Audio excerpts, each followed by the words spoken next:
জনগণের নির্বাচিত প্রতিনিধির হাতে ক্ষমতা হস্তান্তর হলে একটা নতুন বাংলাদেশের স্বপ্ন আমাদের পূরণ হবে।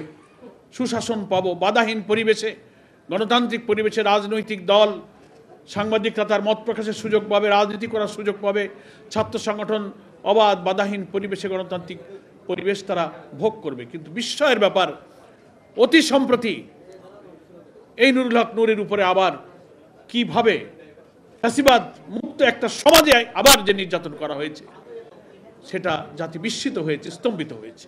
দেশে এবং ভেতরের নানান এজেন্সি ক্রিয়াশীল হবে। ফ্যাসিবাদ মুক্ত বাংলাদেশে একটি সুষ্ঠু গণতান্ত্রিক পরিবেশ, একটি নতুন বাংলাদেশ, একটি মানবিক বাংলাদেশ বিনির্মাণের পথে অনেক বাধা আমাদের আসবে।